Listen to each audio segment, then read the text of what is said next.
Hello everyone, today is 11th of November 2024, Monday. Now it's 9:30 in the morning Moscow time. I'm Levan Gudadze and this is my first update for the day in which I will share all the main news that are making headlines in Russian media outlets and Russian language pages on different internet platforms. Later on today, I will publish a second news update on my Patreon and Boosty pages with all the additional news that Russian media will report about, additional main news, obviously. And if you are looking for more news from Russia, more commentary, or if you like my work and want to support in long term, please consider to join our communities on Patreon or Boosty and become a Patreon basically of this project. Links are on this video in description box and in the pinned comment. That being said, let's go through some news and dear friends, for our Patreon and Boosty community, I will say that in a couple of hours time I will publish last week's episode of Behind the Scenes.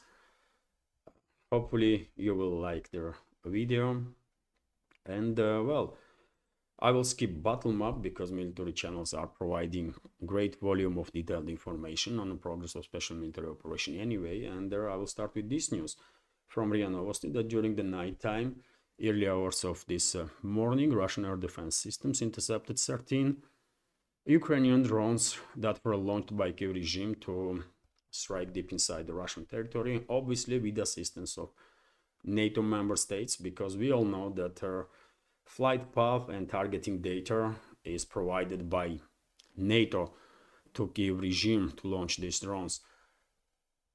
RIA Novosti is also reporting that Russian armed forces established Russian flag in Makarovka settlement, and right now clearing operation is underway to secure the premises of this settlement. Let me show you on the map where Makarovka is. This is Vremevsky salient, by the way. And this is Makarovka village, relatively small, but important right now, important village, strategically speaking. And if Russian troops, after quite a longer operational pause in Vremevsky direction, are beginning to activate their operations, maybe that is an indicator that in upcoming days, maybe a week or two, Russian troops will move forward northwards and most likely will establish control over their Благодатная and Старозhivое settlement and reach Neskучная. Just mark my words and let's see how correct my reading of the picture was in about 2-3 weeks time. Probably Russian troops will establish control over their entire Vremevsky salient in a relatively short time. Also, dear friends, we have this report from RT that makes headlines all around Russia this morning, which is that Russia thwarts Ukrainian plot to hijack electronic warfare helicopter. So an attempt by Ukrainian intelligence to hijack a Russian electronic warfare helicopter has been prevented. A pilot and the security sources have told the RT a Russian airman was offered $750,000 and the Czech passports, which means, by the way, that Czech Republic's intelligence was also somewhat involved in this criminal activity of the Kiev regime. I will say, because how else Kiev regime gonna offer anybody passport of their other countries? And we know that they are quite often using this tactic, because if you remember, there was an unfortunate incident a year ago approximately when another pilot unfortunately took the money and flown Russian helicopter to Kiev controlled territory. Then he was given Spanish passport and he was living in Spain, and then he died. Yeah, that's what happens to traitors. They die, right? So I guess Czech Republic was involved in this operation. But let's go through news. So yes, Russian airman was offered 750,000 US dollars, sir, and a Czech passport for him and his family in order to betray his country and fly their state-of-the-art Mi-8 MTPR-1 aircraft to Ukraine. The broadcaster reported on Monday. According to pilot, a Ukrainian agent approached him through social media in November last year. A man who called himself Sergei contacted me on a telegram and offered a cooperation. Thanks to the work that is being done in our unit to warn about security threats, I knew how to behave. I reported this to the command. The relevant agencies got involved, and then we acted together, he said. Russian security services decided to see their operation through to their end and began a complicated game of entrapment with the Ukrainian spy, the pilot told the RT. So, by the way, this operation was underway. This entrapment operation by Russian security services was in operation for a year, right? Which means that probably Russian side gained as much information, useful information as possible during this intelligence game, and then probably some action was taken, maybe some long-range strikes on potential locations of their regime's security services assets or something, and their operation was ended successfully, I will say. Although I believe questions should be, asked about involvement of these other countries, for example, Czech Republic. I mean, how they were offering Czech passport to the pilot and his family, if Prague was not involved. Of course, they were involved, and I believe ambassador of Czech Republic should be called in the foreign ministry, and some note should be given. Maybe that's exactly what is going to happen. Anyways, Kiev regime and their NATO failed once again, and Russian security services won this intelligence game. Vzгляд newspaper also reporting that US intelligence is quite skeptical about fate of the Kiev regime's forces in Kursk salient area, and also in Donbas, by the way. Let's translate at least a couple of sentences here for a little more detail. So, as reported by New York Times, US intelligence expressed concerns about the growing power of the Russian troops in the Kursk region and the Donbas. According to a publication, the Russian military has gathered 50,000 soldiers, including North Korean soldiers. Yes, North Korean troops, by the way. Preparing to launch an offensive to region the territory captured by Ukraine in the Kursk region. So Russian troops that are like 50,000 grouping now, including North Korean troops, according to New York Times or US intelligence, they are about to launch this a large-scale counteroffensive to regain control over the Kursk salient. The publication noticed that the Russian army managed to maintain its forces in Donbas, which allow it to operate on several fronts simultaneously. Well, when it comes to North Korean troops, by the way, I shared my opinion on this topic. This is I don't know, man. This is not even laughable at this point. What are North Korean troops? I mean, how long these imbeciles in the Western intelligence services or Western propaganda outlets or among Western so-called politicians gonna continue this nonsense? I mean, how long? I'm telling you, dear friends, they are creating some false narrative, and then they are believing themselves in this false narrative, and they're getting somewhat trapped in this bubble, right?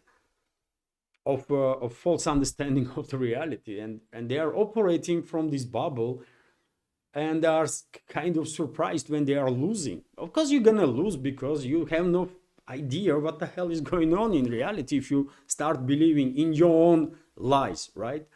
What North Korean troops, by the way? Come on now. Russia may train North Korean troops or Vietnamese troops or whoever, but that does not mean that those troops gonna participate in military operations on the Russian side, in a Kursk salient area or in zone of special military operation, right? Some officers, some small groups may be allowed to be presented or at decision-making centers to, gain some more knowledge about tactics and the strategies of their modern warfare.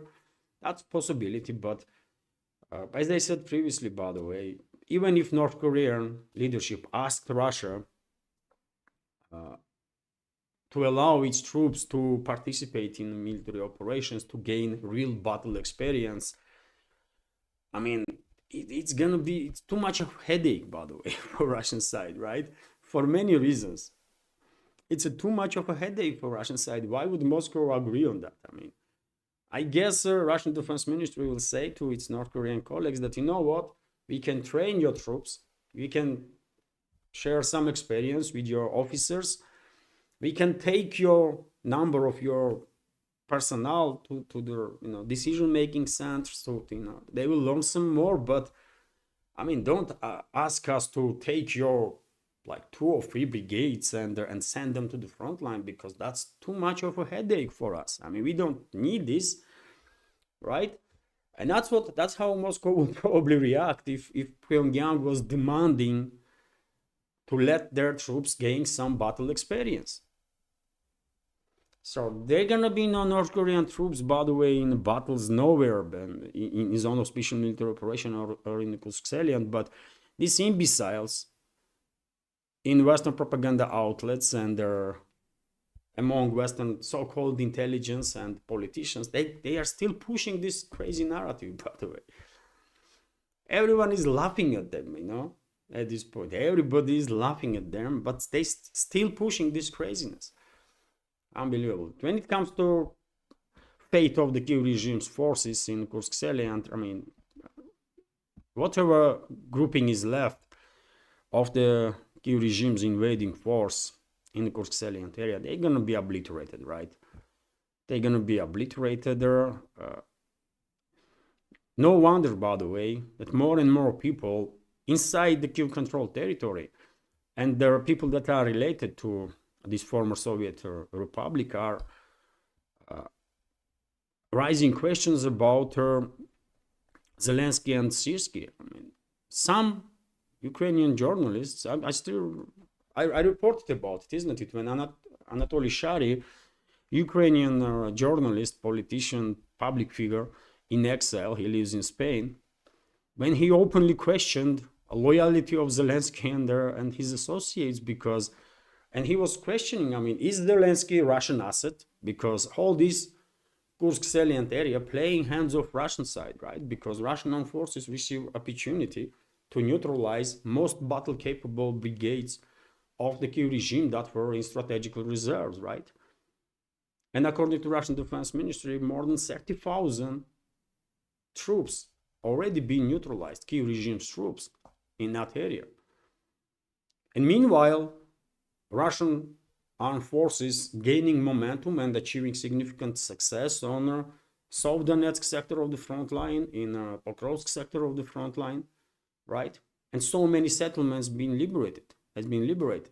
Since they're exactly in time when this invasion into Kursk region had happened, and these troops that Kiev regime basically directed to the Kursk region, of course, could be used to at least stabilize the front lines in South Donetsk or Pokrovsk sectors, or Kupiansk sector for that matter. So that's why more and more people really are questioning now what this Kursk invasion is all about.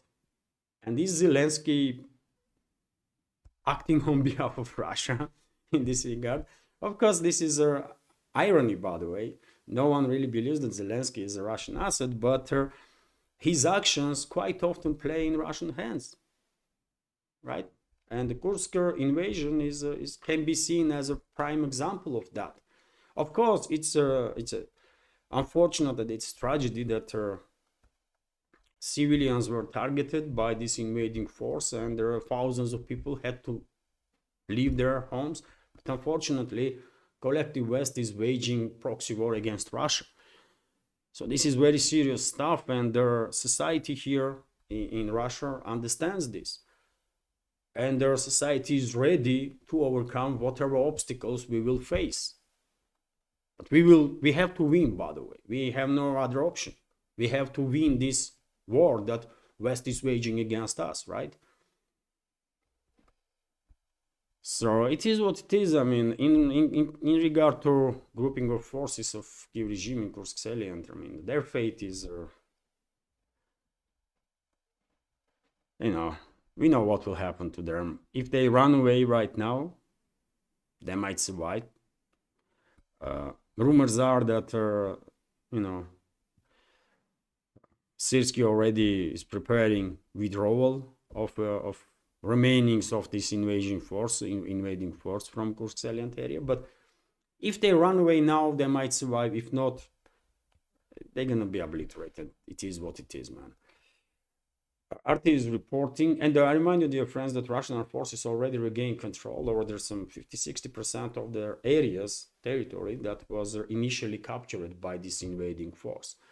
And according to latest report that I see, in the Kursk salient area right now, units of 12 brigades of the Kiev regime are still operating, and they are trapped, basically.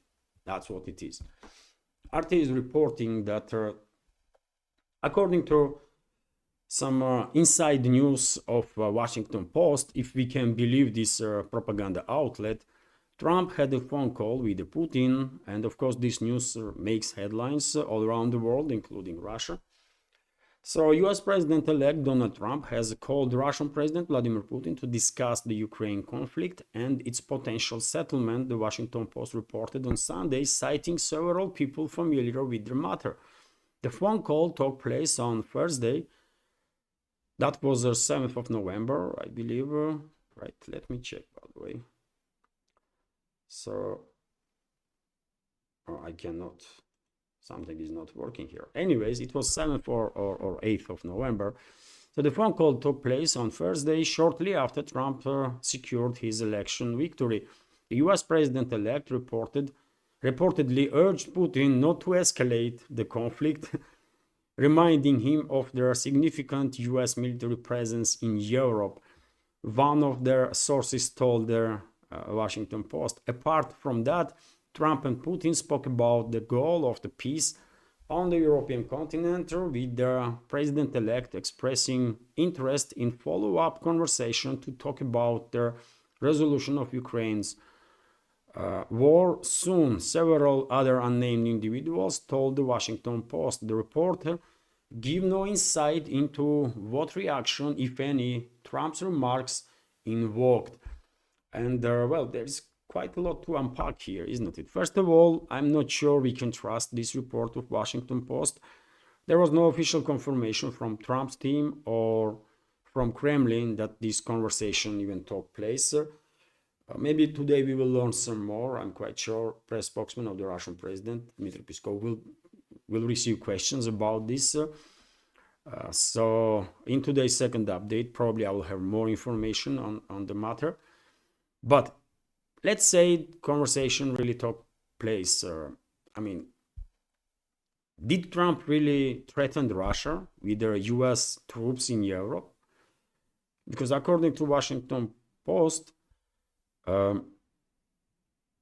US President-elect urged Putin not to escalate, whatever that means. It's US and collective West that is constantly escalating, not Russia, right? Russia is defending itself and its national interests, right? And Trump not just urged not to escalate, but also remind Russian president, if he needs any, information from Trump, that US has a, significant military presence in Europe. This is if that's exactly what Trump said, then that's a threat, right, towards us. I mean, that was a bad start then. That was definitely a bad start to try to intimidate Russian president and Russian people with presence of US troops in Europe, that's too bad, man. And I don't know. I'm not sure this conversation even happened, and I'm not sure if Trump will use such a language while talking to Russian president. But if he did, well, that's just too bad, because I mean, you are not even in office yet, and you are already threatening us with your troops that we don't really care about. I mean, do Trump really thinks that U.S. troops are scaring us? We have most battle-hardened troops in world's history, I guess, right? Most capable troops ever. And you think you're gonna threaten us with your brigades that never saw a real high-intensity battle? Come on, man, let's be real here. So I don't know, man. I don't know what to think about this whole news. If conversation did happen, and if Trump tried to threaten Russian president and Russia, then that is just too bad, man. I mean, what U.S. troops? Why you think we care about your troops? I mean, really? You know and we know that we can obliterate each other, right? And if ever war will erupt between Russia and the US, then that's gonna be the end of everything, right?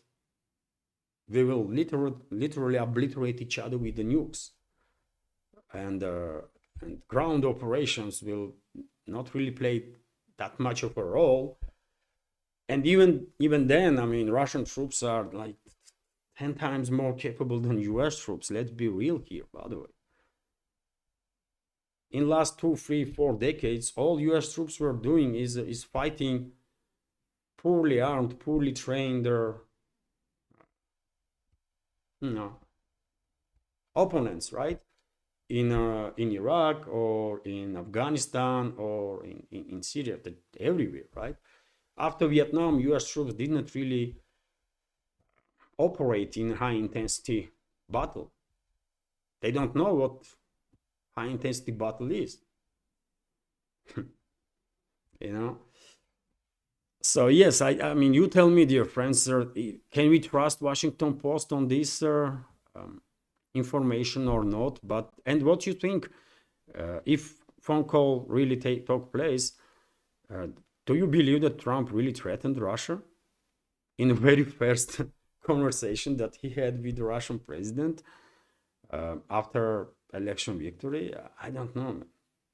I don't know.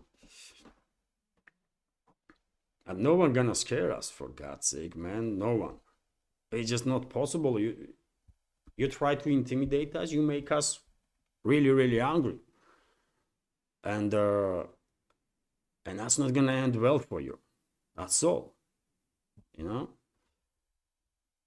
Let's continue with some more news. And well, TASS News Agency is reporting here that Macron and Starmer are planning to pressure Biden to basically lift restrictions on strikes, long-range strikes, on deep inside the Russian territory. And unfortunately, there is a high risk that they may succeed. There is a high risk that they may succeed with this. And before Biden will leave office, those psychos, by the way, that are really making decisions in White House, Biden makes no decisions, right? He barely can recognize himself while looking into mirror. But those psychos that are making decisions, they may say, you know what? Let's escalate further and let's start striking deep inside Russian territory with our weapons. And in that case, Trump may not even manage to enter the White House, because Third World War will start, and obviously Washington will be one of the priority targets of the Russian nukes, right? let's be real here. Moscow said that if long-range strikes with Western missiles will take place, Moscow will interpret that as a direct attack of NATO on Russia, and their appropriate retaliatory steps will be taken. So if decision makers in the West will authorize NATO to conduct such strikes, and this is about authorizing NATO, because Kiev regime, no matter how many times you're going to give them any authorization, Kiev regime on its own cannot launch those missiles, right? And we all know that. So if such a decision is made to strike deep inside Russian territory with their NATO long-range weapon systems, and that's going to be it. That's going to be it, man. For humanity. Are they that crazy? Who knows? Who knows? You tell me, dear friends. I hope no. I hope they are not that suicidal, but you never know, you know. RT is reporting that according to Polish Prime Minister, Trump will announce Ukraine peace terms shortly. So US President-elect Donald Trump could present his vision of peace in Ukraine in the coming days. Polish Prime Minister Donald Tusk has claimed the head of the government has predicted that the Republican would offer time frame for a potential truce as well as security guarantees for Kiev. While on the campaign trail, Trump repeatedly vowed to end the Ukraine conflict within 24 hours without specifying any details. We all know that. On Saturday, Polish radio quoted Tusk as saying that Trump's team was still working on their roadmap for Ukraine. Nevertheless, Polish Prime Minister added that he expected the US President-elect to make a public certain key elements in the near future, such as a timeline for a potential ceasefire, the line along with which it would take effect, as well as security guarantees for Ukraine. According to the broadcaster, Tusk claimed that this will definitely be a solution that will involve less US interference in Ukrainian affairs. I don't know. Let's see, by the way. Let's see. For now, one of the main scenarios that is in discussion is one that the Wall Street Journal is reported about. And in previous updates, I share my opinion on that scenario. It's a non-starter. And if Trump will not come up with, and his team will not come up with something really, really interesting for Russia, then, you know, all these expectations that Trump gonna de-escalate, and that was just mistake. We should not have any expectations on that. But maybe Trump's team will come up with some plan that can be interesting for Russia. But definitely not the freezing of the conflict on current line of contact. I mean, this is non-starter. And the idea that Ukraine will not join NATO at least for 20 years, and what about after 20 years? An idea that meanwhile US will further enhance military capabilities of Kiev regime. You think that idea goes hand to hand with the Russian strategy of denazifying and demilitarizing Kiev regime? It does not. So that scenario that was, and for many other topics also, by the way, that scenario that Wall Street Journal reported about is a total non-starter, by the way, cannot be even discussed seriously.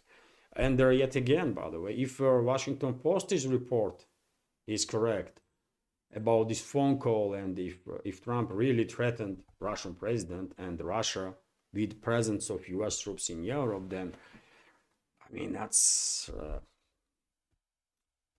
just too bad, man. That scenario on Wall Street Journal is a non-starter. This news is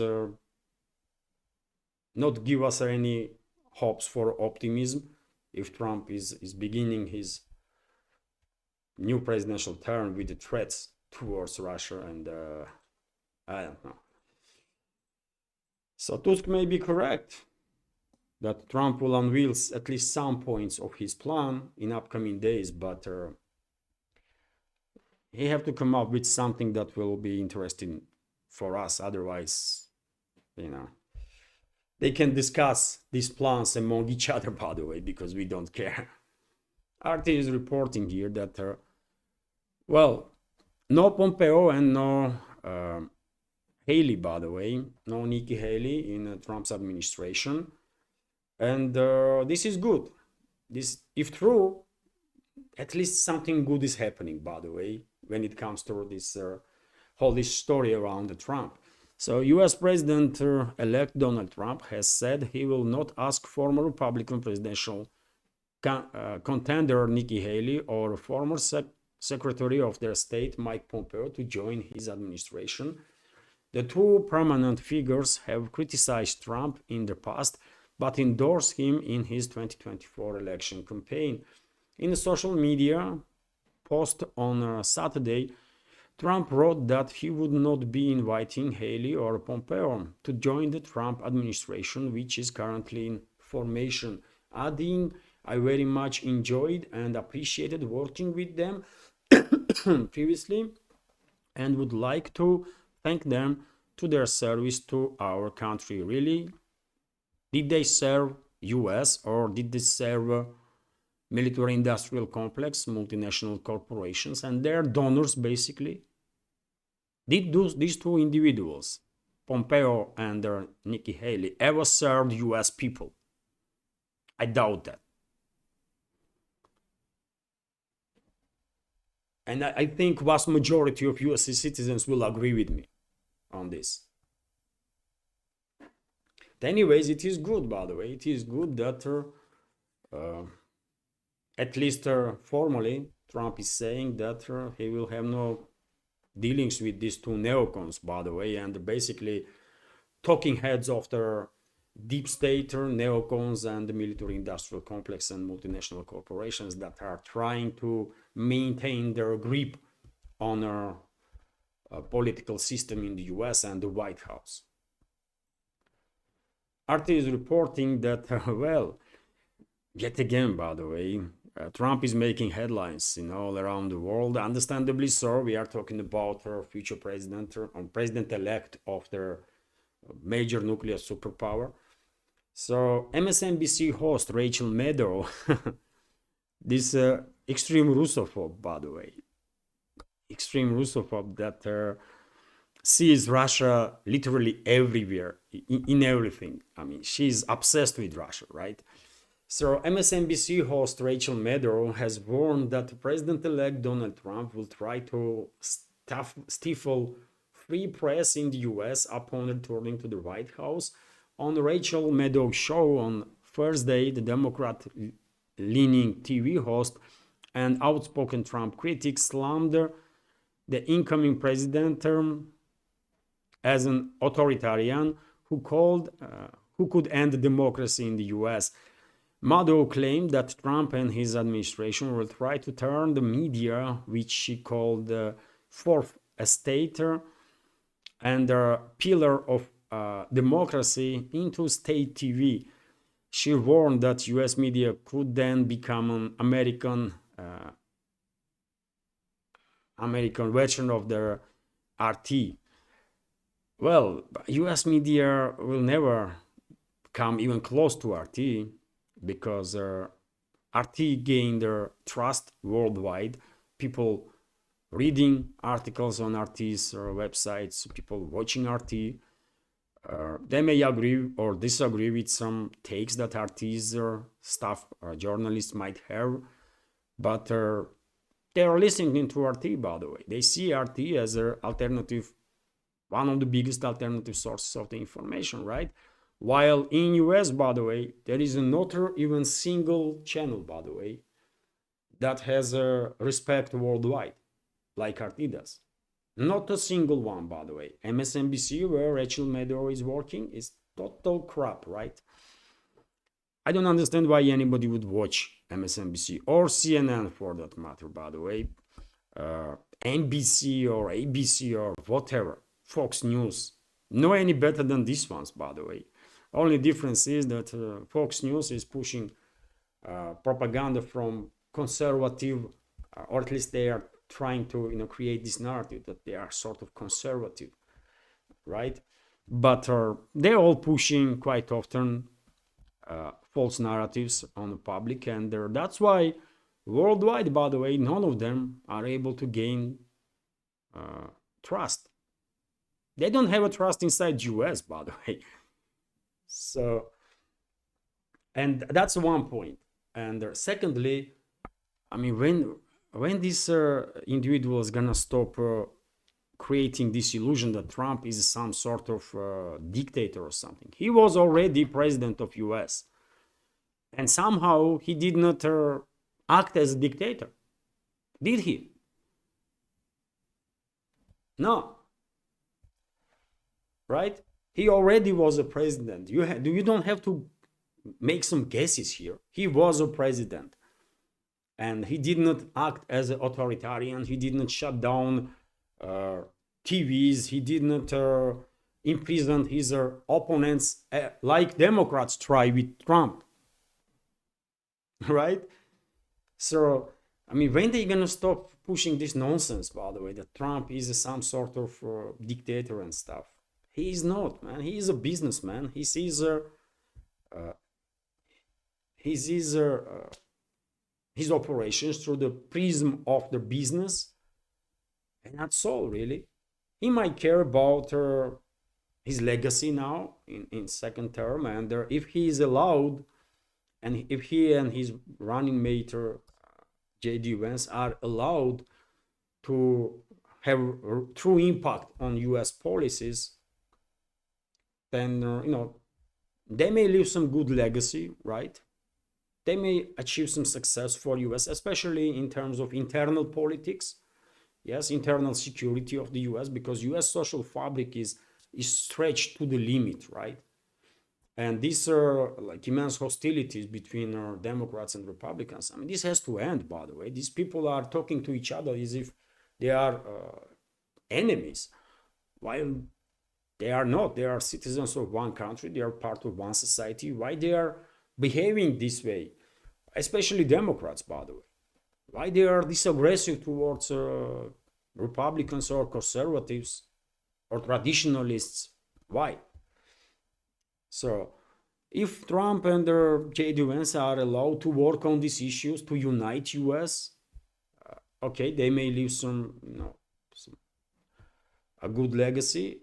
But if deep state, military-industrial complex, neolibs that are deeply embedded in all the institutions in US, from educational system to government institutions, multinational corporations, if they not allow Trump and J.D. Vance to really have any impact on processes, then I mean, what kind of legacy they gonna left? I don't know. But definitely, if it was up to me, I will recommend Trump to first of all focus on reunification of the society in US, because this is not normal, by the way, what is happening there. I mean, social fabric is just too stretched, and people really are beginning to hate each other. What the hell, man? This is not normal. Anyways, let's continue. RT is reporting that Trump to pull US out of Paris climate agreement, according to New York Times, and this is gonna piss off, if this is true, by the way, this is gonna make many influential people among globalists very, very angry with him. So US President-elect Donald Trump is seeking to overhaul energy and environmental policies, aiming to dismantle the so-called woke agenda and eliminate programs that impede their country's economic growth. The New York Times has reported, citing sources familiar with the matter, Trump Energy and the Environment Transition Team has already prepared a state of executive orders and presidential proclamations on climate and energy. According to the article published on Friday, the measures reportedly include the US abandoning the Paris Agreement and the International Treaty on Climate Change adopted in 2015, reshaping their boundaries of their bears' ears and the grander staircase Escalante national monuments in southern Utah to open up land for drilling and mining is also on the agenda. The protected area was expanded by the US President Joe Biden in 2021. Donald Trump's team is also reportedly set to scrap Biden's so-called environmental justice initiative, which favor clean energy development and pollution reduction. This involves ending the suspension of their permits for a new natural gas export terminals, among their other things. So, well, one may argue that it was during the Trump's first term as a president when US gained energy independence, when basically this fracking revolution take full force, and as a result of this fracking technology, US really achieved their independence from imports of their oil and gas, and the US become a net exporter of their energy. And Trump may go big on this segment once again during his second presidential term, and probably US will start producing even more oil and gas, right? And also I guess US will focus more on nuclear energy, because it's a future, by the way. It's a future. I believe nuclear power stations have a big future, and there are sometime in the future, but sometime in coming years, like give it another 10-20 years, probably fusion reactors will become a reality, and of course that's going to be a revolutionary change also in terms of energy. That's the way to go, by the way. Not these windmills and solar is okay, it has potential 100%, but with current technologies, solar panels are producing just not enough. You cannot turn entire planet into you cannot cover entire planet in these solar batteries, right? While nuclear power stations can produce clean energy, and they are future. Although of course oil, gas, coal not going away, by the way, for another at least 100 years. Let's continue with some more news. And RT is reporting that Putin, President of Russian Federation, Vladimir Putin, pledges all possible assistance to Africa. Moscow will continue to provide all possible assistance to African nations in various spheres, ranging from tackling epidemic diseases to fighting terrorism. Russian President Vladimir Putin has stated. The leader made the remarks on Sunday in an address to participants of their inaugural ministerial conference of Russia-Africa Partnership Forum, currently underway in their Sirius Federation territory near the city of Sochi on the Black Sea. The event brought together more than 40 ministers from across Africa, as well as some 1,500 other participants. Africa has been playing an increasingly important role in the world stage, Putin noted, with their countries of the continent consistently pushing constructive, peaceful foreign policies. They play an increasingly important role in resolving their most important issues on the international agenda, the president said, adding that Moscow has been seeking to develop and strengthen its ties with their continent's nations in the emerging multipolar world. Russia, for its part, attaches particular importance to strengthening their traditionally friendly relations with their African partners. We are united in their desire to build a fair multipolar world order based on genuine equality and the rule of international law, free from any form of discrimination, dictate, and the sanctions pressure Putin stressed. And well, Russian and relationships between Russia and African nations historically were always on good terms, and these relationships improving. And I said many times in previous updates that I believe African nations have a huge potential. Africa continent itself is about to become one of the major sources of the world economical growth, and it is beneficial for Russia, it is beneficial for African nations to further intensify cooperation in all the fields, in all the possible fields, economical, financial, everything. More cooperation is always better. And Russia is seen by African nations, by the way, as a friendly state, right? Because Russia has no history of colonization of anything, any territory in Africa, right?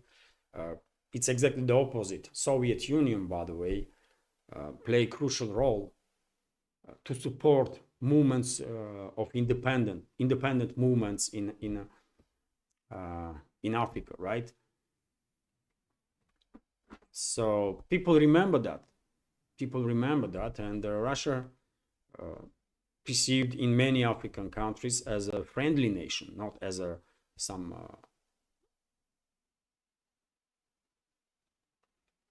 aggressor or occupier. RIA Novosti is reporting that, well, Bitcoin, by the way, is becoming more and more expensive. Again, Bitcoin is gaining momentum after presidential elections in US, and according to this news from RIA Novosti, Bitcoin reached historical high, $80,000 for one Bitcoin. $80,000, by the way. Unbelievable, isn't it? And probably Bitcoin will go even higher, maybe 100,000, who knows? But blockchain technology definitely gained momentum because Trump was very clear during their election campaign that he is all about supporting this blockchain technology and crypto. He spoke about Bitcoin quite often, so therefore, not surprisingly, people are investing in Bitcoin a lot, and increased demand increases price on this crypto, and it is 80,000 for now, and will go higher. I have no doubts about it. It's a volatile stuff, isn't it? It is very volatile, these cryptocurrencies, by the way. Bitcoin is 80,000 now, and in 2 weeks time it might be 60,000, and then it may gain more and become 90,000. So it is volatile stuff, and if you don't really understand how things work there, it's a risky place to invest. But in my opinion, and I'm no way expert in this, by the way, it's just my opinion, based on little knowledge that I have about all this crypto stuff. But yes, it is volatile. But if you know how to navigate in that area, then you may gain some good profits there. But still, by the way, if you ask me, to preserve wealth or whatever savings one may have, it's better to invest in gold. It's more safer because it's a gold, by the way, right? Always I don't like gold personally. I have nothing of gold, right? I don't have gold or anything. And I don't like gold, really. maybe white gold because it just looks like silver, and it's nicer. It looks nicer to me. This yellow stuff I don't like. But it's not about what I like, by the way. It's about stability on the market, and gold is also reaching historical highs, right? Gold, silver, some other commodities. I think it's less volatility there and less risks. So anyways, dear friends, don't take no advice from me about any investments. I know nothing about investments. I was never investor in anything. I never had the opportunity to become one. So therefore, I'm just sharing my opinions about some stuff. And that's all. Hopefully you will find this update interesting, informative, maybe entertaining. That would be greater. And if so, please click that like button, leave some commentary just about anything, any topic. This is the only way we can try at least and influence algorithm. Maybe it will work and we will reach wider audience. Thank you very much, dear friends. Thanks to you, our community second time reached 31,000. Second time. First time we reached 31,000. I don't know what happened, but YouTube's algorithm started crashing my channel big time. On the very first day, we reached 31,000. I believe 30 or 40 people just unsubscribed, which I find strange.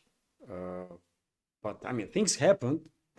So I mean, maybe that was not relevant. Maybe some people didn't like what I say about some topic and they decide to unsubscribe. But maybe algorithm did not like that channel reached 31,000 and they start deleting subscribers. And by the way, quite a few times members of our community write to me that they are unsubscribed. They are subscribing to the channel and after some time YouTube is unsubscribing them. So YouTube does that kind of stuff. So thank you very much, dear friends, for your attention and support. We reached 31,000 once again, and hopefully YouTube will not unsubscribe members of community. So we will continue grow little by little, step by step, but still. And well, if you like my work, dear friends, if you want to see further development of this project, and I have so many ideas, by the way, to realize, but unfortunately I don't have a financial means to do it. But maybe sometime in the future, I don't know. If you like my work, if you want to see further developments of this of my channels, please consider to support with a donation through PayPal or Boosty or cryptocurrencies. By the way, I have a crypto wallet also. Or you can subscribe for long-term support. You can subscribe to my Patreon and the Boosty pages. All the links under this video in the description box and in the pinned comment. This is it for now. As I said in the beginning, later on today, if no technical issues, hopefully, I will manage to record second news update for all the additional news that media will report here in Russia, main news, and I will publish that update on Patreon and Boosty. So if you are a member of community there, see you then. If not, then have a wonderful day and see you tomorrow.